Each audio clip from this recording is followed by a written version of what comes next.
The air tastes of ash and oil.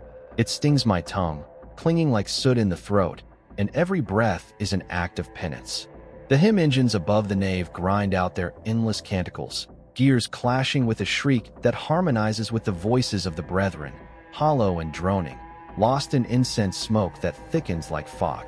The sanctuary is dim, lit only by guttering lumen candles wedged into the skulls of martyrs. Their wax drips like tears, staining bone with yellow crust. I feel the heat of them on my face as I kneel, though my knees ache against the cold marble. My hands tremble in the sleeves of my robe. It is not from fear of the Emperor. How could I fear him, who is both shield and flame? But from the knowledge that his silence is heavier than any judgment. The silence between the grinding hymns presses inward, like a fist against the skull. It is in those silences that I hear my own thoughts too clearly. They whisper, "This is not faith, this is hunger. This is machinery feeding upon flesh." I was not born to this cloister. None of us were. We are chosen, plucked from villages that barely remember their names, from ships that break down in forgotten orbits. Taken because we sang too loudly, or prayed too quietly, or because the priesthood required another voice to echo through the halls. They shaved my head, carved the sigil into my chest, and bade me bleed on the altar until I understood obedience. But understanding is not the same as belief. Even now, years later, as the smell of my own dried blood still lingers in the stone, I wrestle with the hollowness that gnaws within. The Magister passes by, robes brushing the floor like wings of moths. His voice is deep, sonorous, yet broken by mechanical resonance, vox grills stitched into his chest. He recites a litany of devotion, each syllable rattling in his augmetics, commanding our tongues to join. My lips obey, forming the words with muscle memory carved by repetition. Yet in my mind, I repeat a different litany. Why must faith be recited like an equation? Why does devotion require volume? The louder we chant, the less I believe myself. I recall my initiation. The chamber was colder then, the light harsher, as though the Emperor himself looked upon me with disdain. They forced me to press my palm against the reliquary, the bone of some long-dead saint. It was brittle, fragile as parchment. I expected revelation. Instead, I felt nothing but dust, and a fear that perhaps the saint had once felt the same emptiness I now feel.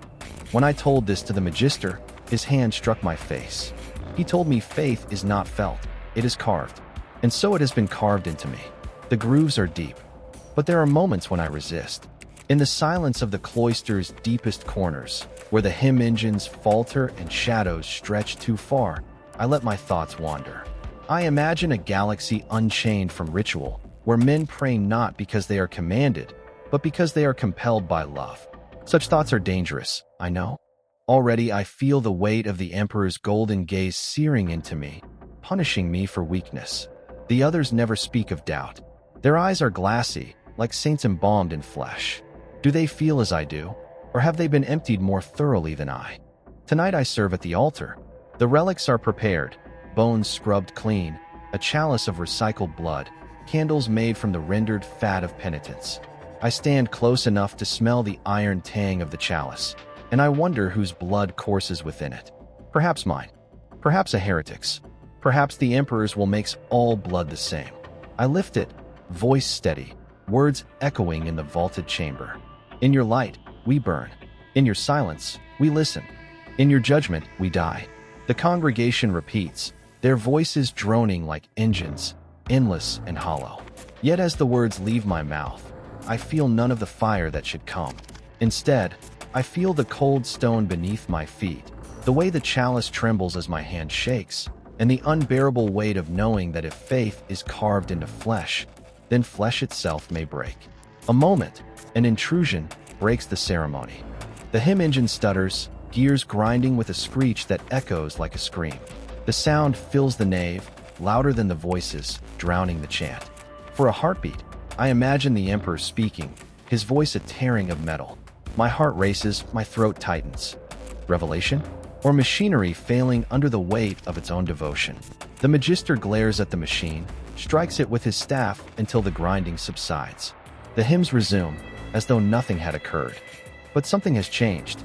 I felt it in that sound, that terrible shriek. a voice breaking through the silence.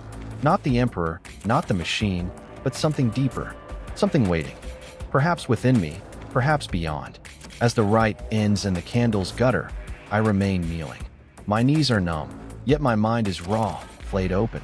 I tell myself it was nothing, a mere failure of gears. But I cannot shake the memory of that sound, nor the way it stirred me. It was not holy, nor was it profane. It was true. Tomorrow, I will kneel again. Tomorrow, I will chant until my voice breaks. Tomorrow, I will serve the Emperor as I am bound to. But tonight, I carry the shriek within me, an ember lodged in bone, threatening to ignite. And if it does, what then? The silence does not answer. The Emperor does not answer. Only the slow drip of wax, the grinding of gears, and the hollow echo of my own faithless breath. And still, I whisper, too softly for the others to hear, why? The stone does not reply. The skulls do not reply. Only the silence. And in the silence, something waits. The incense burns before dawn, long before the sun shards filter through the high stained glass. It burns in iron censers chained to the ceiling, swinging like pendulums, trailing thick rivers of smoke that weave through the nave. I wake to its sting. My throat closes, my chest seizes, and I swallow the bitter taste of sanctity. The air is not meant to be breathable. It is meant to choke, to remind us that purity is suffering. I cough in silence, lest the others hear. Around me, the brethren stir from their pallets, robes stiff with sweat and soot. No one complains. No one has ever complained, not in words. We shuffle into line, shadows within the haze, hands pressed together, eyes downcast. The floor beneath my bare feet is warm, as though the stone remembers centuries of prayers whispered upon it, prayers that never left the surface. The Magister's voice comes from everywhere, borne on vox grills and echo chambers. His words mingle with the groan of hymn engines. Purification is pain. Pain is proof. Proof is devotion. We repeat it, voices cracking, lungs racked with smoke. The words scrape my throat like glass, and I wonder if devotion measured in pain is devotion at all. We are led to the purification chamber. The walls drip with condensation, each droplet infused with resin from centuries of incense. The smell is maddening, sweet and acrid, cloying and rancid all at once. It fills my head with visions that are not mine. Flames consuming cities, faces melting into skulls, oceans boiling under a black sun. I tell myself these are reminders of chaos, glimpses of damnation meant to drive me closer to the Emperor. But they feel too intimate, too raw, as though the smoke itself crawls into my veins and dreams for me. We kneel on iron grates, skin pressed to heat, while the Magister circles, swinging the censer. My eyes sting. I cannot tell if tears are mine or the smoke's offering. He chants. The Emperor sees. The Emperor burns away. The Emperor cleanses. My lips form the words, but my mind wanders. I think of the shriek I heard last night, the hymn engine faltering, the moment where ritual broke. That sound lingers in me, louder than the Magister's voice, sharper than the incense's sting. I try to force it away, to bury it under scripture. But the more I repeat the litanies, the clearer it becomes. Each inhalation of incense carries not only the Emperor's silence, but also a whisper beneath it. A presence, watching, waiting, or perhaps merely mirroring. The brother beside me collapses, his lungs overwhelmed. Two novices drag him out, his body limp but still twitching.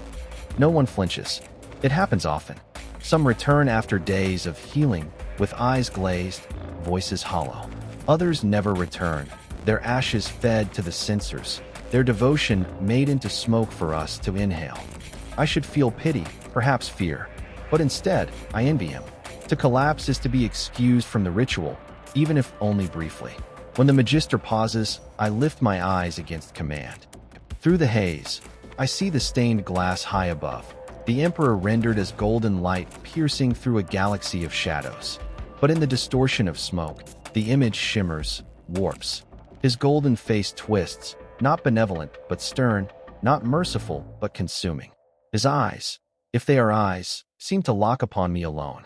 I shiver, though sweat clings to my skin.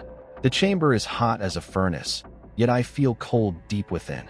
Purity is suffocation, the Magister intones. To breathe freely is heresy. The words strike me harder than the smoke. I repeat them with my lips, but in my chest, a rebellion stirs. To breathe freely is heresy. Then what is this desperate hunger in my lungs? What is this ache to draw a single clean breath, unsullied by incense and ash? If the Emperor demands I suffocate, is my desire for air rebellion or truth? The thought claws at me. I try to banish it, but the smoke only deepens it. Images flood me again. Not chaos, not damnation, but fields of green, skies without smog, air so clean it stings with clarity. A memory? A dream? I cannot tell.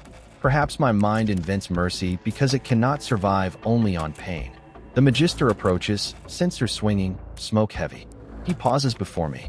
His eyes, augmented, lenses shining with internal light, bore into me. You waver, he says, not aloud, but within. His lips never move, yet I hear the words in my skull. Do not resist the burden, child.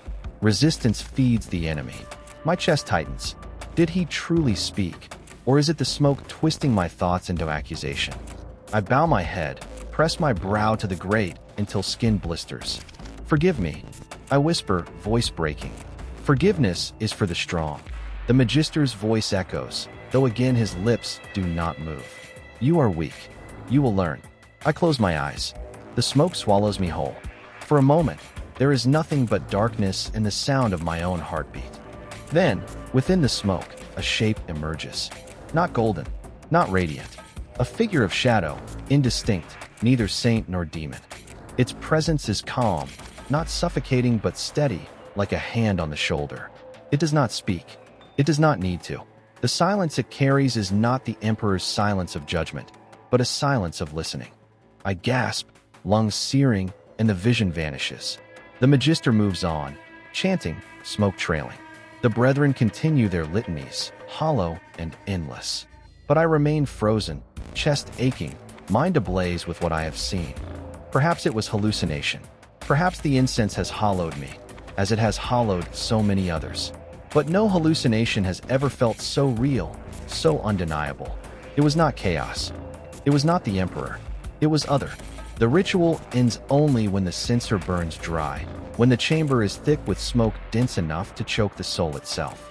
We stumble out, eyes red, throats raw, robes stinking of resin and sweat.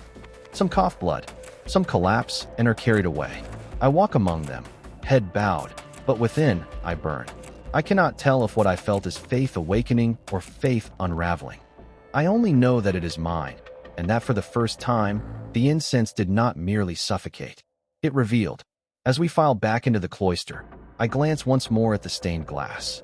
The Emperor's golden light gleams above, but in the smoke's memory, I see it warp again into something darker, something waiting.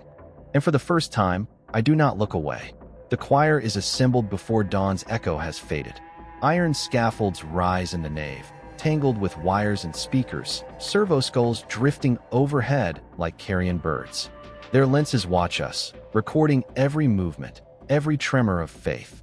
The hymn engines rattle to life, pistons hissing, gears grinding, their resonance filling the chamber with a vibration that sets teeth on edge. Today, I lead the hymn. The Magister's decree was delivered without explanation, as all decrees are. You will carry the voice of devotion, he said, his vox grills buzzing. Fail, and the Emperor himself will hear your weakness. His words lingered in my chest like a weight. The brethren gather in rows, robes dragging across the stone, their faces hidden in shadow. The incense still hangs from yesterday's rites, thick and sour, mixed now with the scent of ozone from the sparking cables overhead. The light is dim, flickering from lumen strips mounted high in the rafters, each strobe a reminder of failing machinery. Shadows bend with every pulse. I climb the steps to the podium, my knees weak. The air grows hotter the closer I stand to the hymn engines. Steam licks across my face, damp and metallic, leaving the taste of iron on my tongue. The machinery hums in expectation, awaiting the cadence that will align its pistons with our voices. Begin, the Magister intones from below. I inhale smoke and steam, my lungs resisting, my chest aching. Then I speak. Glory to the throne, eternal and immovable. Glory to the Emperor, whose silence is command. The choir repeats, their voices raw, trembling. The hymn engines catch the rhythm, pistons pounding, gears screeching in perfect mimicry of human tone. The sound multiplies, layers upon layers, until flesh and steel are indistinguishable. My voice is swallowed within it, magnified and distorted, stretched into something inhuman. It is not music. It is a machine's idea of music, relentless, grinding, unending. The air vibrates with it, making ribs rattle, skulls ache. The brethren chant louder, driven by fear of faltering. I chant with them, yet in the pounding rhythm, I hear something more. A counterpoint. It is faint, buried beneath the machinery's roar, but it is there. Not the emperor's voice, nor the magister's decree. A note of dissonance, subtle yet undeniable, weaving through the chant. It does not oppose the hymn, but questions it, echoing as though mocking or perhaps answering. I stumble, nearly faltering in my cadence. The magister's gaze sears me from below, his augmetic eyes glowing. I force myself onward, lips forming the words though my heart is elsewhere. The machinery drowns me, but the counterpoint persists. Do you hear it? A whisper cuts through the roar. It is not spoken by the brethren. It is not spoken by the magister. It blossoms within me, unbidden. I almost reply aloud. Instead, I tighten my jaw, nails digging into the wood of the podium. The hymn stretches on, minutes dissolving into eternity. My throat burns raw, each syllable tearing flesh. Blood touches my lips, metallic and warm. The brethren do not falter. Their voices are already hollow, stripped of self. But mine trembles with every note, torn between obedience and revelation. The hymn engines reach crescendo, their pistons slamming like hammers of judgment. The vibration rattles the stained glass above, golden light shivering across the nave. For a heartbeat, the glass seems to fracture, light breaking into darkness, the emperor's visage twisting as I saw it before. I blink, and it is whole again. Then silence. The hymn ends with a suddenness that makes the ears ache. The engines hiss, gears slowing, the air cooling as steam dissipates. The brethren collapse to their knees in exhaustion, lips still forming words out of habit. My own knees buckle, and I grip the podium to remain upright. The magister ascends, robes brushing the steps, his staff striking stone with each pace. His face is hidden in shadow, but I feel his gaze burn into me. You faltered, he says, vox grills amplifying every syllable. I bow my head. Forgive me, magister. My flesh is weak.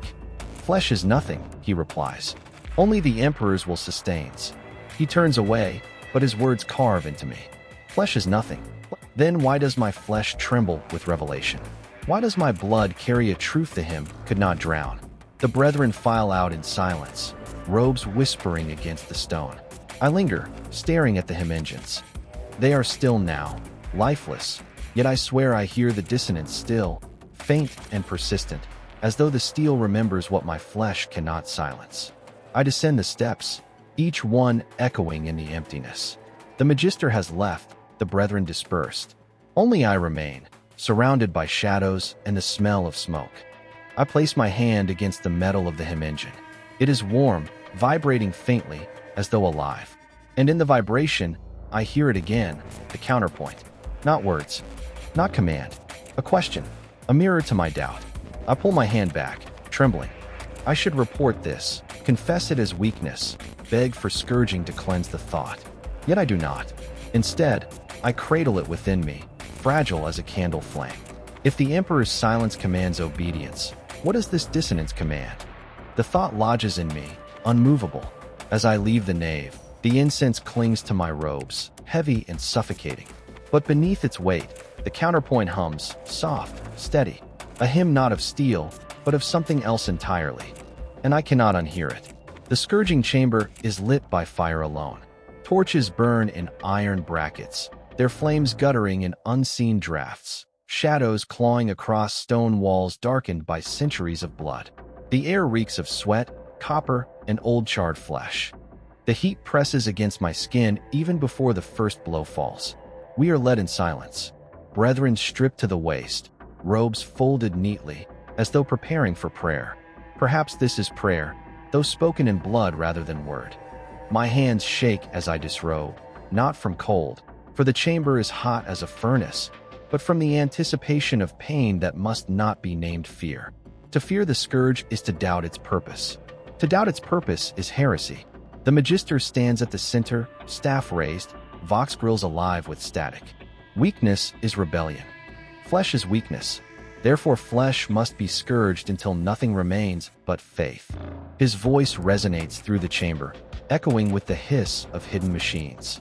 We kneel in rows, bare backs glistening with sweat. Chains hang from the ceiling, each tipped with barbed lashes stained dark from countless rituals. Novices take their places, faces hidden, their duty to wield the lash. Some tremble, some do not. It is an honor to inflict pain, just as it is an honor to receive it. So we are taught. When the lash falls, it is fire on skin. The first strike tears breath from my lungs, the barbs cutting shallow. Blood beads, running hot, tickling down my spine. I grit my teeth, whispering the litany. In suffering, I serve. In pain, I am purified. The second blow comes, deeper, tearing flesh. The litany falters, words breaking against the rhythm of agony.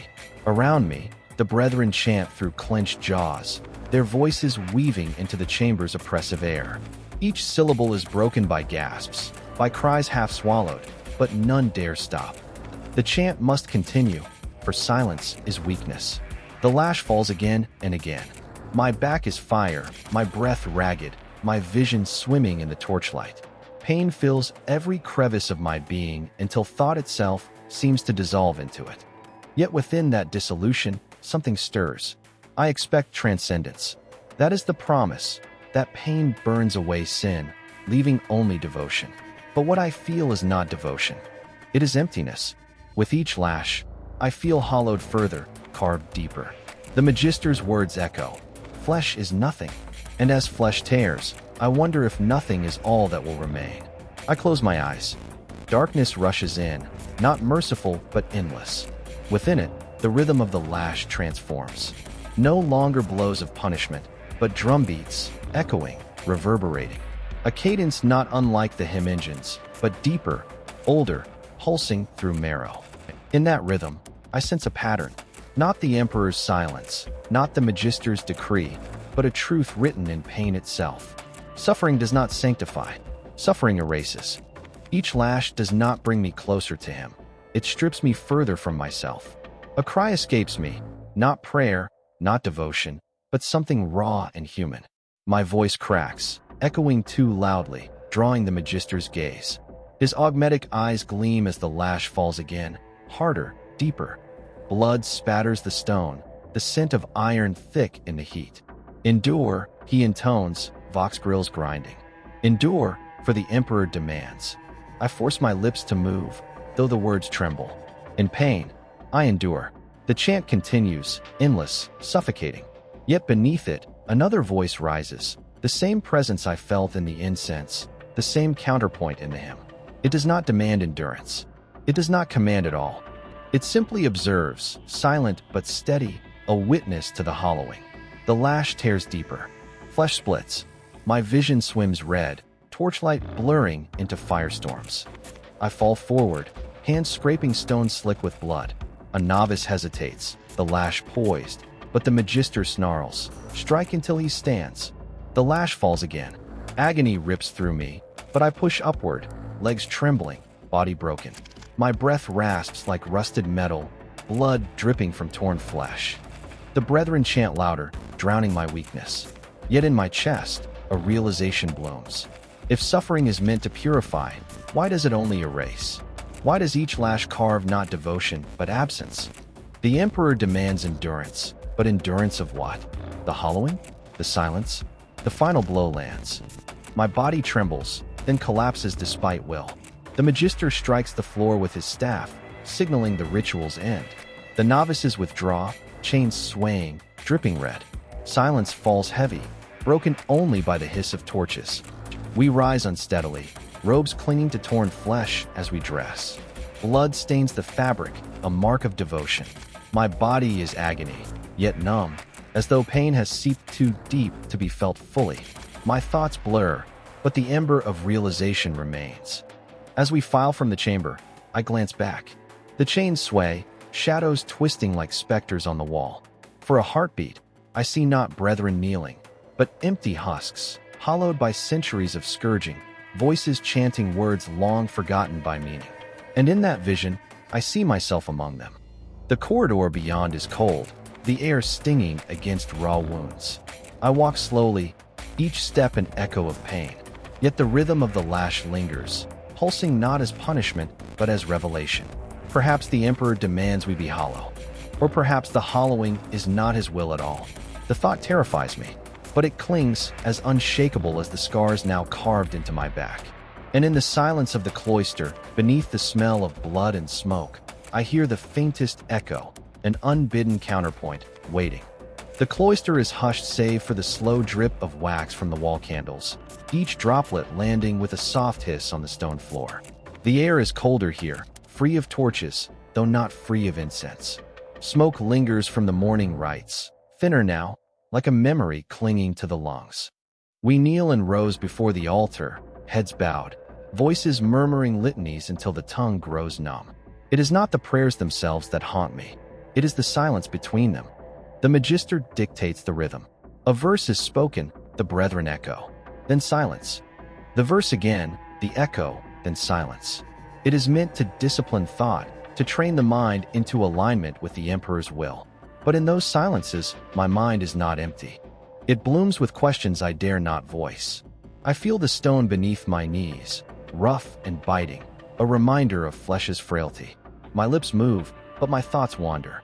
The litanies proclaim devotion, yet the silence whispers contradiction. Words tell me the Emperor sees all, yet silence reminds me I have never once felt seen. Words command me to burn with zeal, yet silence chills, suggesting zeal is nothing but smoke fading into dark. I wonder if the brethren feel it. Their eyes are glazed, mouths moving in mechanical cadence, their voices blending into one indistinguishable drone.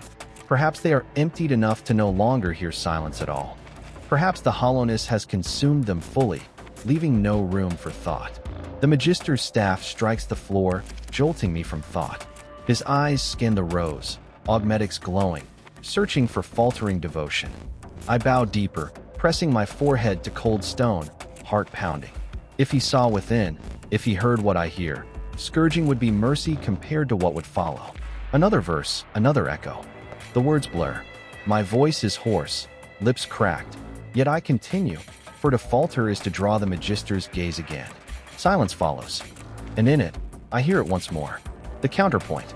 It is faint, almost imperceptible, but it weaves beneath the silence like a thread of dark silver. Not words, not command, but a presence.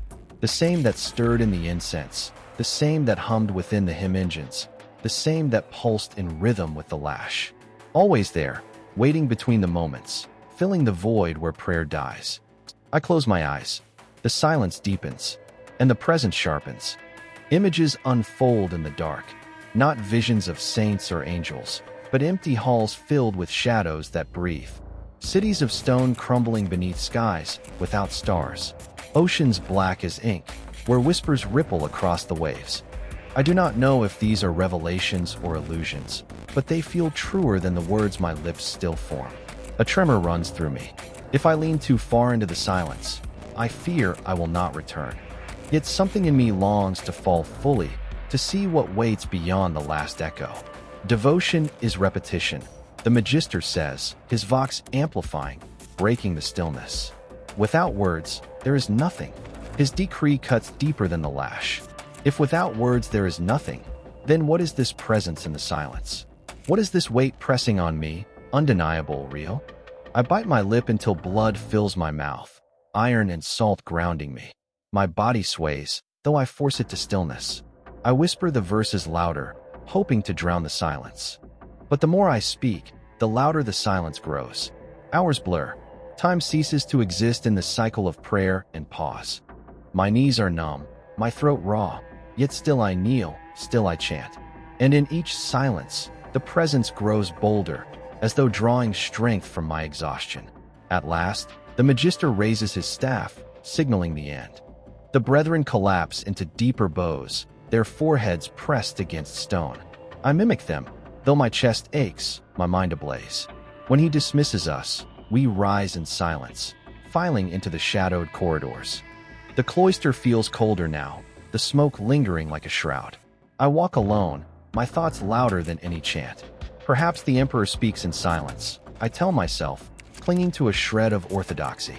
Perhaps this presence is him, hidden beneath words too fragile to contain his truth. But the thought feels false, desperate. The Emperor's silence has always judged, always pressed, always demanded. This silence listens. I pause beneath a flickering lumen. Its light stutters, casting long shadows on the wall. For a moment, one shadow moves when I do not. My breath halts, heart hammering. Then the light steadies, and the shadow aligns once more. I walk faster, though the silence follows. Back in my cell, I close the door, sinking to my knees again. My back burns from the scourging, blood seeping into cloth, but pain is nothing compared to the war within. I fold my hands, whisper prayers until my lips tremble, until the words blur into noise. Yet still, in every pause, the presence waits. Not demanding, not condemning, only waiting. And in that patience, I feel terror unlike any lash could bring. For if the Emperor demands ceaseless prayer to fill silence, what is it that waits within silence itself? The candle in my chamber gutters. Darkness swallows the corners, thick and suffocating. My lips form prayers until they crack, yet all I hear is the silence answering back, steady, eternal, inevitable. And I realize with dawning horror, I am beginning to prefer its company.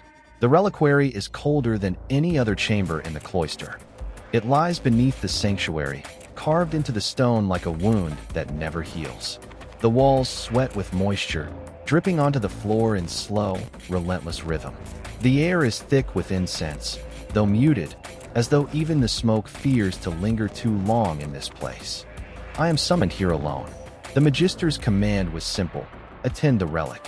His tone carried no reverence, no awe, only weight. To serve the relic is an honor, but also a test. Many have failed. None speak of what failure means. The relic rests upon a pedestal of black marble veined with gold. It is a skull, bleached white, cracked with age, mounted in a frame of iron thorns. Candles burn around it, their flames steady despite unseen drafts, wax pooling thick at the base. The skull's hollow sockets face outward, unblinking, as though waiting. I approach with bowed head, whispering the prescribed litany. In the bones of saints, we see eternity. In their silence, we hear the Emperor's command. My voice trembles despite me. The chamber swallows sound, making the words feel inadequate, lost before they reach the skull. The ritual begins with cleansing. I take a cloth of woven hair and oil it with sacred unguents that reek of iron and spice.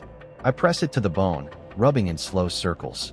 The skull is smooth, cold beneath my fingers, yet rough where cracks split it. Dust clings to the cloth, dust of centuries, dust of sanctity. As I polish, my gaze drifts to the sockets.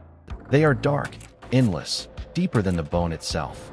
Though I know it is impossible, I feel them pulling me inward, drawing my thoughts into hollows where words cannot reach. I whisper the next litany louder, trying to drown the pull. In relics, we find his light. In relics, we are made whole. My breath catches, for in those hollows, I see not light, but emptiness. The cloth trembles in my hand. Sweat drips down my spine, stinging the wounds from the scourging.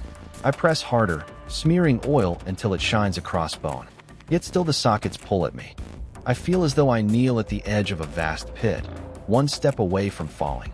A memory rises unbidden. The shriek of the hymn engine, the counterpoint beneath prayer, the silence that listens. All of it threads together now, converging in those empty sockets. They do not judge, they do not command. They only watch. I dare to whisper, so faintly the candle's flames do not flicker. What are you? The reliquary does not answer. Yet the silence thickens, pressing against me like a hand upon my chest. My breath grows shallow, heart racing. I close my eyes, but the sockets remain, imprinted on my mind's inner dark. Visions unfurl, not saints bathed in light, but hollow figures kneeling in endless rows, skulls where faces should be, chanting in silence.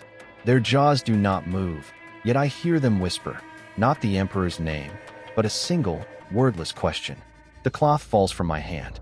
My knees buckle. I grasp the pedestal for balance, fingers slick with oil. The skull stares, hollow and eternal. Panic surges. I snatch up the cloth, rub harder, as though polishing bone could erase the vision. My lips form the litanies again, rapid, desperate. In relics, we are made whole. In relics, we are made whole. Over and over until the words blur into noise. The Magister's voice resounds in memory. Without words, there is nothing.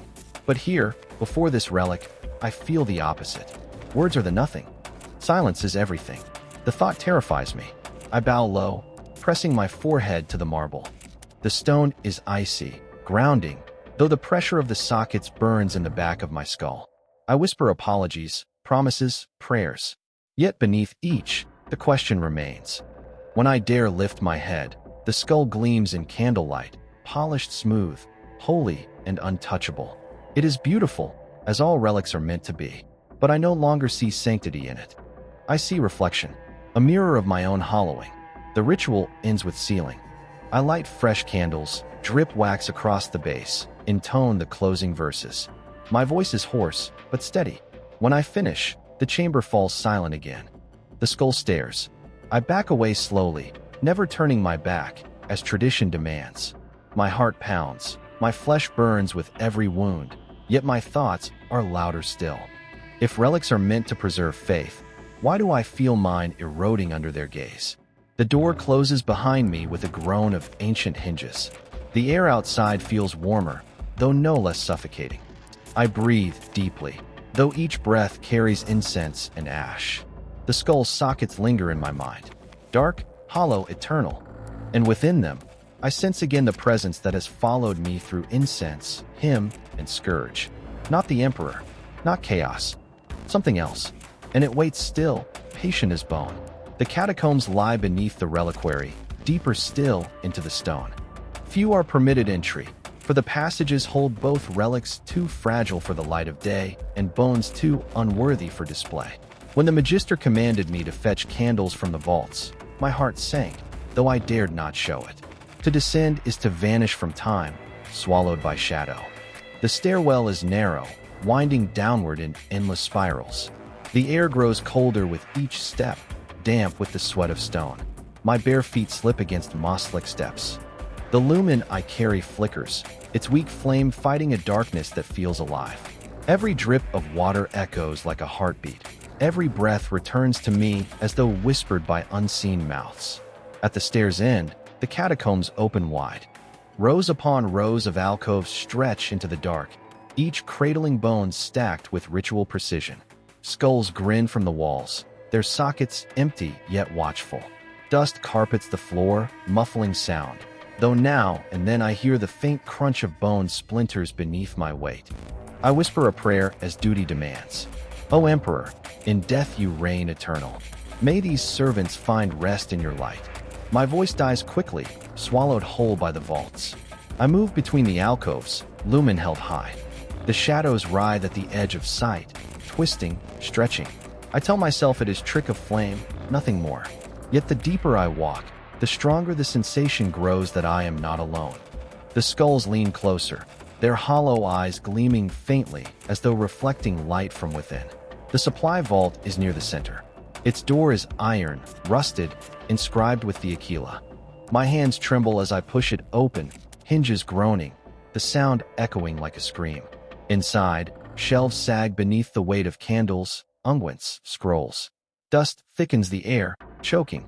I cough, the sound too loud, bouncing from wall to wall. It is then that I hear it. A whisper. Not loud, not clear, but distinct enough that I freeze. It is not echo. It is not the hiss of dust or drip of water. It is voice. I strain to listen. The lumen flickers, casting long shadows across the shelves. The whisper comes again, faint, fractured. It carries no words I know, only syllables that brush the edges of thought, too near, too intimate. I clutch the lumen tighter. Who speaks? My voice cracks. The sound seems foolish here, in halls where no living tongue should speak. Silence follows, heavy as stone. I exhale slowly, gather the candles, load them into my robe. I tell myself I imagined it. The catacombs breed illusions. They say the weight of centuries presses on the mind. But as I turn, the whisper comes again. Louder this time, brushing my ear. Why? I stagger, nearly dropping the lumen. My heart races, throat tightening. The word is clear, undeniable. It echoes not only in the air, but in my chest, as though carved into bone. Show yourself, I demand, though my voice quivers. My lumen trembles, flame fluttering. Shadows lunge across the skulls, making them grin wider. No figure steps forward. Only whispers. More now, overlapping, weaving, too many voices at once. They do not form sentences, only fragments. Hollow, endure, silence, see. The words weave into one another, relentless, until I press hands over my ears. Yet still I hear them, resonating inside. I fall to my knees, the candles scattering across dust. My breath comes ragged, eyes wide. The skulls stare from their alcoves, their sockets black, their teeth bared. For a moment, I see their jaws move, clicking in rhythm to the whispers. No, I gasp. You are nothing. You are echoes. You are not real. But even as I speak, the whispers shift. They soften, coalesce, until one voice rises above the rest. It is not alien. It is not other. It is my own.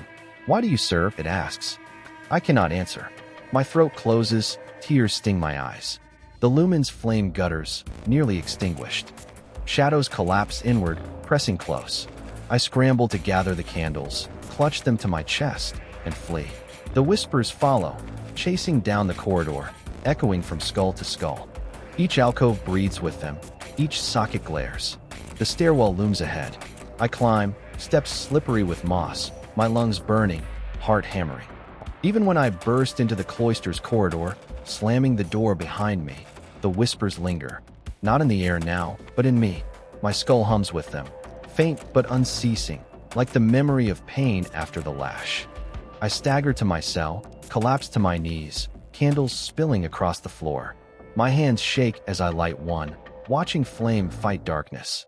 Yet even in its glow, the whispers remain. Not loud, not insistent, but present. I press my palms to my ears, desperate, whispering prayers until my lips split. Yet still I hear it, my own voice woven into silence, asking again and again, why do you serve? I cannot answer. And in that failure, I feel the silent smile. The summons comes at dawn, though I have not slept.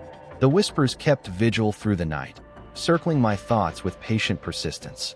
When the acolyte arrives, his eyes avoid mine. He speaks no words. He only gestures. I follow, barefoot, robes dragging against stone. The punishment chamber lies beneath the cloister, where no hymn reaches. The walls drip with condensation, streaked with rust and salt. Iron rings line the walls, crusted with blood both fresh and ancient. Here, penance is carved into flesh until obedience is restored. The magister waits. His gaze is hard, his lips pressed thin. You faltered, he says. The relic and the catacombs are sanctified spaces. To carry doubt, there is to stain them. I bow my head. Forgive me, Magister. There is no forgiveness, he replies. Only correction. The acolytes bind my wrists to the rings. My back is bared, skin stretched tight. The air is cold, damp, a blade against flesh. I shiver, though not from cold alone. The scourge is leather-studded with iron shards. I hear it before I feel it, cutting the air with a hiss. The first strike lands. Pain explodes, sharp, bright, searing down my spine. My cry echoes, filling the chamber, then is swallowed whole. The second strike follows, tearing flesh. Blood beads, warm against cold air. My knees buckle, but the chains hold me upright. The Magister recites litanies with each lash. Through pain, purity. Through silence, truth. I try to join in, to give voice to the prayer. But my breath catches. The words dissolve into gasps. The scourge falls again and again. Each impact tears open not only flesh, but thought. And in the spaces between the blows, I hear them. The whispers. Not faint now, not distant. Clear. Each lash births a word. Each spurt of blood a syllable. They weave together into sentences only I hear. Endure. Yield. Listen. I clench my teeth, try to resist, but the whispers align too perfectly with the Magister's litanies. They become one chant, one rhythm, Lash, word, lash, word. The voices seep into marrow, deeper than pain. The scourge strikes 20 times. My back burns, wet with blood, nerves screaming. But it is not the pain that unmakes me. It is the silence after the last lash falls. The Magister steps back. Speak your repentance. I open my mouth. No sound comes. My throat is raw, lips cracked, but it is more than that. Words feel foreign, heavy, false. Silence clings to me tighter than chains. The whispers breathe in that silence. You need not speak. You need only listen. I shudder. My tongue feels like stone. My lips move, but nothing emerges. The Magister waits, his gaze sharp. The acolytes watch from the shadows. Finally, I manage a whisper, hoarse and broken. I repent. The Magister nods. He does not see the truth, that I did not speak for him. I spoke for the silence, to appease it. The chains are unfastened. I collapse forward, palms catching against stone slick with blood. My own, mingled with centuries of others. My breath rasps, each inhale burning. The Magister dismisses me with a wave. The acolytes drag me to my cell. They leave me on the floor, a rag of blood and bone. My back sears with every movement. Each heartbeat pumps fire into open wounds. And yet, beneath pain, beneath exhaustion, there is clarity. The silence is not absence. It is presence. It is full, brimming, patient. The lashes taught me what hymns could not. That silence is not void, but vessel. As I lie on the cold floor, the whispers swell. They do not mock, do not command. They accompany. They become rhythm, heartbeat, breath. For the first time, I do not resist. I let them flow. Pain fades to dull throb.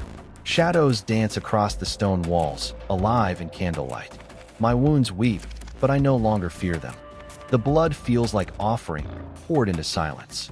I wonder if this is what the saints knew in their martyrdoms, that the lash, the pyre, the blade are not ends but doorways. Not to the Emperor's light, but to silence deeper than stars. And if so, then all our prayers, our hymns, our litanies, are they not only noise to distract from what lies beneath? The thought chills me more than any lash. Still, I do not push it away. I cradle it, as one cradles a forbidden relic. The chamber is quiet now. My cell is dark. Yet within me, the silence whispers on. And I begin to wonder, perhaps silence is the Emperor's truest voice. Or perhaps it belongs to something else entirely. Either way, it has claimed me. The pilgrims arrive at dusk, a procession of shadows bent beneath the weight of devotion. Their robes are ragged, their sandals worn thin. Dust clings to their hair, their faces, their lips cracked from thirst. Yet their eyes burn, not with health, not with joy, but with hunger. Hunger for meaning, hunger for deliverance, hunger for something only faith promises and rarely gives. We are called to receive them in the cloister's courtyard. The braziers burn, filling the air with smoke of sanctified oils. The bells toll, each strike hollow, vibrating through marrow. The Magister assigns me to lead the sermon. His gaze lingers upon me a moment too long, as though testing, weighing. I ascend the dais, robes sticking to my back where wounds still bleed beneath cloth. The pilgrims kneel in rows, their faces upturned, eyes wide. In their gaze, I see both desperation and accusation. I begin with the prescribed litany. The Emperor is our shield, our sword, our light against the darkness. Through him we endure. Through him we are made whole. My voice is thin, hoarse from lash and sleeplessness, yet it carries. The courtyard stone amplifies it, though to me it sounds distant, alien. As I speak, the whispers stir, not faint now, but rising, threading into my words. They echo inside, reshaping syllables, bending meaning. The pilgrims tilt their heads, as though hearing something beyond my voice. I try to cling to the liturgy. I recite from memory, each phrase hammered into me through years of repetition. Yet between verses, silence blooms, and in that silence, the whispers breathe. The pilgrims' eyes widen further. Some weep, though I have said nothing beyond rote prayer. Others clutch their chests, lips trembling. I feel their hunger clutching at me, pulling, and I realize they are not moved by my words. They are moved by the silence between them. The realization unsettles me. My throat tightens, yet I continue. The Emperor's name falls again and again from my lips, but each time, It feels thinner, hollower. What fills the gaps is not his presence, but something else. The whispers shape themselves into thoughts that seep outward. Endure. You are not alone. The hollow is holy. I do not speak these phrases, yet I see them register in the pilgrims' faces. A child clutches her mother tighter. An old man bows lower, tears streaming. A young woman reaches her hand skyward, though I have not called for it. The courtyard vibrates with their silent response. My words are drowned beneath the weight of their belief. Not in me, not in the Emperor, but in what they have felt through me. I falter. My mouth opens, closes. The Magister watches from the shadows, expression unreadable. My heart hammers. My wounds throb. And the silence thickens. The pilgrims are rapt, waiting. I do not know what they expect, only that they are desperate to receive it. The whispers offer a phrase. Simple, steady, undeniable. I hesitate. To speak it is to betray everything I have been taught. To withhold it is to smother the only truth I have known. The hunger in their eyes decides for me. My lips part. The phrase slips free. The hollow is full. The words echo, louder than I intended, reverberating through the courtyard. A ripple runs through the pilgrims. Murmurs rise, sobs break loose, bodies bow lower. Some press their foreheads to the ground, as though in sudden revelation. I freeze. The words hang in the air, heavy, irreversible. The Magister steps forward slightly, but does not intervene. His gaze is sharp, piercing, impossible to read. I finish quickly, retreating to the prescribed closing litany. The words feel like ash in my mouth, dry and lifeless. Yet the pilgrims seem not to hear them. Their focus remains on the silence that followed the phrase. When the sermon ends, they depart into the cloister, eyes brighter, steps steadier. They murmur to one another, repeating fragments, though I cannot hear which. They look relieved, comforted, alive. I remain upon the dais, trembling. My breath shudders, my heart pounds. I touch my lips as though to confirm the words truly passed them. The Magister approaches. He does not chastise me, nor commend me. He only places a hand on my shoulder. His palm is heavy, warm, oppressive. Good, he says softly, too softly for others to hear. Now you begin to understand. Then he leaves, robes whispering against stone. I stand alone in the courtyard, braziers guttering, smoke curling skyward. The pilgrims' eyes linger in memory, hollow yet filled. I wonder if I have given them the Emperor's truth, or something else's entirely. And I wonder which would be worse. Sleep does not come easily anymore. When it does, it is not rest but descent. My wounds throb against the straw, the scent of blood sharp in the stale air. I close my eyes to escape the ache, yet what greets me is not darkness. It is the sepulchre. I walk its endless halls, though I do not remember rising. The air is colder than any catacomb I have known. Frost coats the stone, crunching beneath bare feet. Torches burn without flame, casting pale light that reveals more shadow than wall. Coffins line the sepulchre, stacked high as towers, their lids carved with names long forgotten. Yet they move, subtle but undeniable. Each coffin breathes, expanding and contracting as though lungs rest within. The sound is low, steady, like the pulse of the world. I whisper a prayer. My breath forms mist, curling like incense. My voice sounds thin, smaller than I imagined. It does not echo. The whispers come instead, stronger than waking, unshrouded. They do not crowd or confuse. They guide. Deeper. This way. My steps follow before I think. The path winds between breathing coffins, their lids trembling faintly as though straining to open. I do not look too closely. My eyes cling to the lightless path ahead. Time loses meaning. There is only walking, listening, breathing. My wounds ache less here. The blood on my back feels cleansed, as though pain itself has been sanctified. At last, the sepulchre opens into a vast chamber. A throne rises at its center, not of gold, not of marble, but of bone. Femurs woven into armrests, spines spiraling into pillars, skulls stacked into seat and crown. It towers high, brushing the unseen ceiling. Shadows cling to it as vines to stone. I fall to my knees without command. The whispers swell, surrounding, embracing. They do not order me to kneel. They do not demand worship. They only wait. My palms press to the frostbitten floor. My head bows. I feel the presence settle over me. Not crushing, not oppressive, but vast. endless as void, deep as silence. Tears sting my eyes. My chest heaves.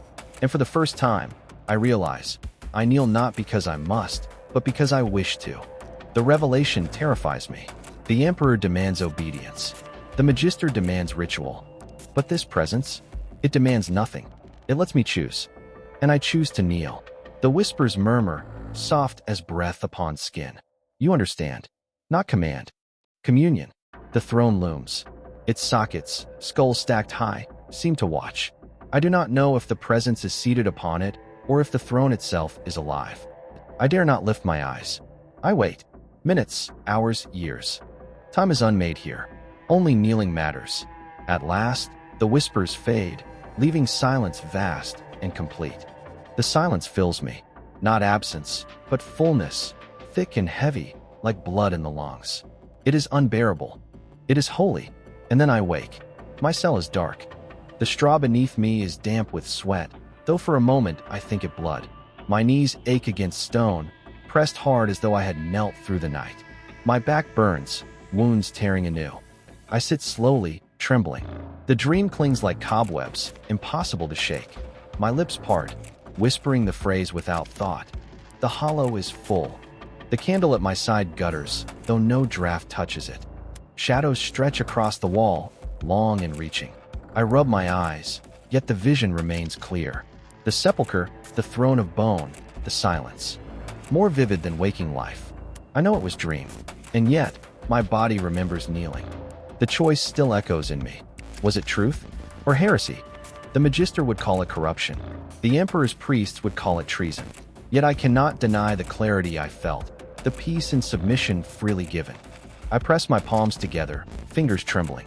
I try to pray, to force the words of the litany past my lips. But the syllables falter. Each feels hollow, brittle. The silence fills the gaps.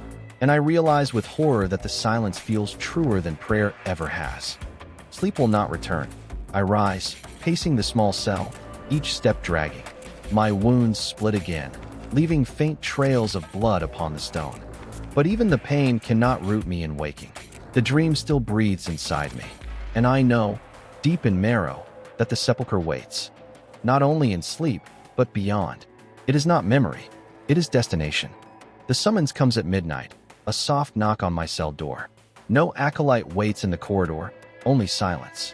A wax-sealed note rests upon the floor, bearing the Magister's sigil. It reads, "Come." I follow the cloister's labyrinthine halls, barefoot, robe dragging. Shadows stretch along the walls like grasping hands. The air smells of burnt incense and rusted iron, familiar yet strange. My wounds itch beneath the cloth, each step reminding me of the lash's memory. The Magister's chamber lies at the cloister's heart, behind a door of black steel etched with the Aquila. I push it open. The hinges do not creak. They sigh, as though relieved to yield. Inside, the room is lit by a single lamp swinging gently, casting moving rings of light across the walls. Books line shelves from floor to ceiling, scriptures, codices, reliquaries sealed in glass. A skull-shaped censer smolders on the desk, spilling thin smoke that smells not of incense, but of something colder, like stone after rain. The Magister sits behind his desk, hood lowered, face fully visible. He is older than I had thought, skin thin, eyes dark as the reliquary sockets. He gestures to the chair opposite him. "Sit." I obey. The chair is carved wood, hard as penance. My hands tremble in my lap. The Magister studies me in silence. The lamp swings. Shadows crawl across his features, reshaping them with each sway. "You have changed," he says at last. His voice is not accusation, but observation. I bow my head. I strive to serve. His lips twitch in what might be a smile. Service is not the same as transformation. He leans forward. "Tell me, when you spoke to the pilgrims, whose words did they hear?" "The Emperor's," I answer automatically. "Is that true?" His tone is gentle, but the question pierces deeper than a lash. My mouth opens, closes. Silence spills in. The Magister watches, patient. "You hesitate." "Good. Hesitation means you have begun to listen." I swallow. "I do not understand." He tilts his head. "Do you hear it now?" My heart stutters. "Hear what?" His gaze sharpens. The silence. The room contracts around us. The lamp slows its sway, smoke curling higher. The air thickens. I lower my eyes. "Ah, yes," I whisper. The Magister exhales slowly, like a priest at confession. "So did I once." His admission strikes harder than any blow. I look up. His eyes glimmer, not with madness, not with zeal, but with recognition. "I was younger than you," he says, "new to the cloister. I thought it was the Emperor speaking through the gaps of prayer. But the more I listened, the less certain I became." He rises, pacing behind the desk. Most priests fill the gaps with noise. Hymns, litanies, scourges. They fear silence, because silence looks back. I find my voice, thin as thread. "What is it?" He stops, turning toward me. "What do you think it is?" I hesitate. The answer rises unbidden, the phrase that has haunted me since the pilgrim's eyes. The hollow is full. His lips curl, not in anger, but in something like satisfaction. You begin to speak its language. He comes closer, resting a hand on my shoulder. His palm is warm, heavy. "Do you feel it inside you?" "Yes," I breathe. "And yet you still come when summoned. Still kneel. Still pray. That is good." His tone softens. "It is a dangerous path. If you walk it, you may lose everything. Or you may find what the rest of us never will." His grip tightens. "But you must choose." The lamp flickers, smoke thickening, shadows lengthening. The silence swells between us, alive, watching. "Choose what?" I ask. He releases my shoulder, stepping back. "To name it, or to deny it." I rise, unsteady. My knees ache as though kneeling in the sepulchre. My lips tremble. "I cannot deny what I have seen," I say at last. He nods, expression unreadable. "Then you have taken the first step. Go now. Prepare yourself. You will be called to greater service soon." I bow, though the motion feels strange, as though bowing to him and the silence both. As I leave his chamber, the door closing with a sigh, I feel the whispers curl around me. Not as before, no longer probing, no longer asking why. Now they wait. And in their waiting, I feel the Magister's gaze still upon my back, as though he too is waiting for the silence to claim me fully. The cloister's bells toll at dawn, their clangor deeper than usual, reverberating through stone like the groan of a dying giant. The air tastes of soot and salt. Today is the Black Procession, when heretics' bones are carried to the ash wastes for burial beyond consecrated ground. I am summoned by the Magister himself. His eyes reveal nothing, but his hand lingers a moment on my shoulder. "Walk at the center," he says. "Observe. I don the black robe reserved for this rite. Its hood is heavy, lined with iron beads that clack softly when I move. Beneath it, my skin is still raw from the scourge, but the pain has become a dull companion. I clutch a censer filled with coal and myrrh, its smoke bitter and metallic. The procession forms in the courtyard. Acolytes carry reliquaries of bone wrapped in chains, their faces hidden behind skull masks. The condemned have already been executed. Only their remains remain, sealed in iron boxes. The pilgrims from the previous day watch from the cloister's edge, silent, eyes wide. A horn sounds, a low, shuddering note. We begin to walk. The cloister's gates creak open, and we pass into the ash wastes. The sky is gray, choked with clouds of dust. Wind whips across the barren ground, carrying the stench of scorched earth. Our robes flap like torn banners. The censers swing, spilling smoke in dark ribbons.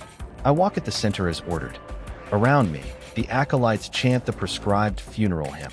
The Emperor's flame consumes the unworthy. His mercy spares their dust. Their voices are flat, mechanical, as if reciting from memory without meaning. I try to join, but the words catch in my throat. The whispers stir. Not faint this time, but clear, rising like breath behind my ear.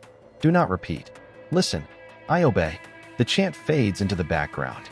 Beneath it, another rhythm emerges. The crunch of ash underfoot, the hiss of wind through iron chains, the soft clatter of beads against my hood. The whispers shape these sounds into words. Not condemned, not lost, returned. I glance at the boxes of bone. Chains rattle softly as though stirred from within.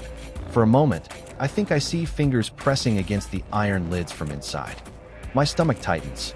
The procession trudges on, deeper into the wastes. The horizon sways in heatless mirage, shapes rising and falling like distant spires. The sun is a pale disk behind the clouds, casting no warmth. Acolytes begin the second verse of the hymn. Ash to ash, void to void, may their sins be undone in silence. The whispers overlay it perfectly. Ash to ash, breath to breath, may their silence be undone in you. I nearly stumble. My censer swings wildly, spilling sparks across the ash. No one notices. Their faces remain hidden, their steps mechanical. I realize with a jolt, the hymn and the whispers are not at odds. They are two halves of one chant, interlocking, shaping meaning beyond what we are taught. The Magister's command echoes, observe. I do, and what I see terrifies me. The ash beneath our feet shifts as we walk. Not wind, not mirage, but movement. Tiny ripples, as though the ground breathes. Each step sinks deeper, as if walking across a chest that inhales. The whispers pulse with it, time to the earth's slow rhythm. Not condemned, returned. I clutch the censer tighter, the chain biting into my palm. My heart pounds. At last, we reach the burial site, a shallow pit lined with black stones. The acolytes lower the boxes into it one by one. Chains rattle, iron groans. The wind rises, scattering ash into the pit until the boxes vanish beneath gray dunes. The hymn ends. Silence falls. I expect relief, but the silence is not absence. It is presence, thick as smoke, pressing against skin. The whispers swell, filling the pit, the air, my chest. We do not die. We return. My knees buckle. I press the censer to my forehead, as though its heat can drive the words out. But they do not leave. They flow through me, steady, calm. And then I understand. The procession is not to bury. It is to deliver. These bones are not discarded. They are offered. I rise slowly. The wind tears at my hood, exposing my face. My lips move without command. The hollow is full. I murmur. The words vanish into the ash, swallowed. Yet for a heartbeat, the ground stills. The ripples cease. The wind pauses. No one reacts. The acolytes finish covering the pit and turn back toward the cloister. Only the Magister lingers, his hood lowered just enough for me to see his eyes glimmer faintly. He inclines his head, not in rebuke, not in praise, but in recognition. Then he turns away, following the others. I remain a moment longer, censer heavy in my hands. The pit is filled now, indistinguishable from the surrounding ash. Yet beneath my feet, I feel a slow, steady pulse. I whisper it again, softer. The hollow is full. This time, the silence does not swallow the words. It echoes them, and I realize I am no longer merely speaking. I am being spoken through. The realization chills me more than the wind ever could. I pull my hood back up, clutch the censer, and follow the procession home. The chapel is dim when I enter, its air heavy with wax and dust. Rows of candles gutter, dripping slow rivers of yellow across their iron stands. The walls are crowded with icons, the emperor enthroned in fire, the saints martyred in light, the angels in battle against shadow. Their eyes follow me as I move. I have been commanded to cleanse and repair them. Centuries of smoke have blackened their surfaces, and the last pilgrimage left smears of oil and blood where penitents touched their hands against holy faces. I gather brushes, cloths, bowls of sanctified water. The Magister's voice lingers in memory. Observe. I dip the brush into water and touch it to the first icon, an angel with a sword of flame. Black soot lifts in gray streaks, revealing gold beneath. Yet even as I uncover brightness, I see cracks in the paint like veins of rot. The angel's eyes, once serene, now seem hollow, staring through me. The whispers rise. Not flame, not angel, ash like all. My hand trembles. The brush trails dirty water down the angel's face. For a moment, it resembles weeping. I move to the next icon. A saint pierced by arrows, lips parted in silent prayer. As I scrub, the red paint bleeds, running down the wood like fresh blood. The whispers hum. They suffer still. They never left. I glance over my shoulder. The chapel is empty. Only the icons remain, row upon row of faces. All watching. All waiting. The work continues. Each image I cleanse reveals not glory but corrosion. The emperor enthroned, his face obscured by cracks, his eyes swallowed by shadow. The martyrs burning, their flames chipped away, leaving only bodies writhing in darkness. The angels triumphant, their wings splintered, feathers like shards of bone. I whisper a prayer to steady my hand. The words falter, swallowed before they reach my lips. The silence presses closer. Not broken, revealed. I drop the brush. It clatters across the stone floor, echoing like a shout. My breath comes fast, sharp. I kneel before the largest icon, the Emperor himself, radiant, hand raised in benediction.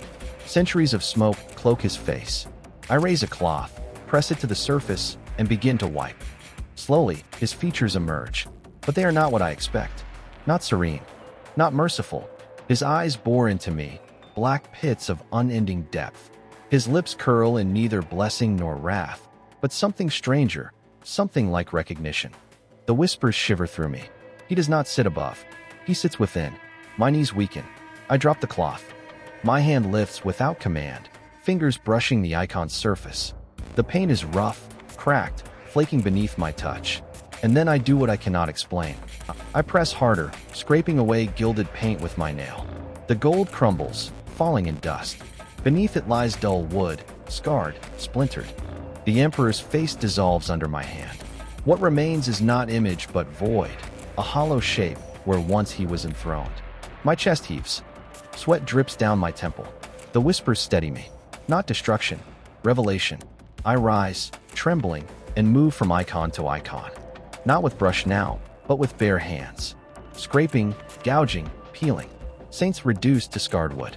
Angels unwinged. Martyrs faceless. Each fall of paint feels both blasphemy and liberation. Each hollow left behind stares back at me, filled not with absence but presence. By the time I stop, my hands bleed, nails torn. The chapel is no longer bright with saints and angels. It is stripped bare, a gallery of wounds. I collapse before the ruined icons, chest heaving.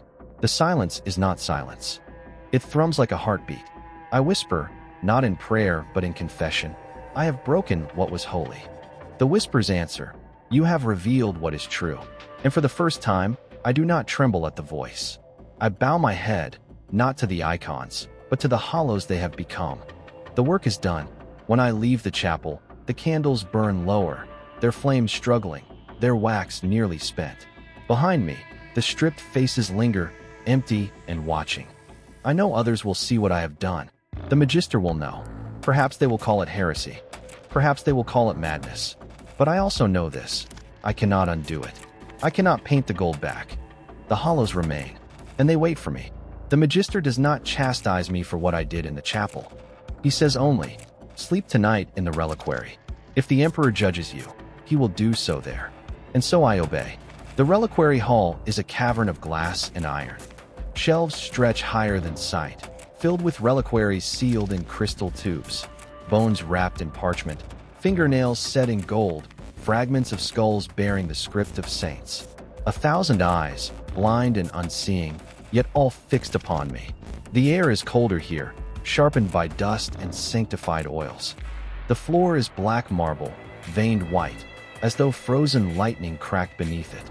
I lay my pallet at the center, beside the altar, and extinguish my lantern. Darkness folds around me, broken only by faint glimmers from relics that glow like embers. The silence is absolute. At first, I pray. Words tumble through my lips, brittle, unmoored. They echo in the vault and vanish. No warmth descends, no comfort. Only the steady pressure of silence, weighty and waiting. My eyelids grow heavy. The relics blur into faint constellations. I drift. And then the dreams begin. I am standing, though I know I never rose. The reliquaries hum with soft vibration, each glass tube a plucked string. The sound resonates in my bones. A skull nearest me glows brighter. Cracks spread across the glass like frost. A fissure opens, and dust spills forth in slow motion, curling upward instead of falling. The dust gathers into shape, fingers, reaching. They press against my chest, and though they are dust, I feel them as solid as iron. My ribs bow beneath their pressure. The whispers rise, bone to bone, flesh to flesh. You are reliquary now. I stagger. My hands claw at my chest, but my skin is soft, yielding. I see the outlines of bones beneath, glowing faintly, as though they are relics contained within me. Other reliquaries stir. The hall is alive with shivers of glass and bone. Dust swirls like smoke, forming faces, lips moving without sound until the silence itself becomes their speech. You pray to us. You wear us. You are us. The relics pulse in rhythm, and my body joins, heartbeat syncing with the vibration.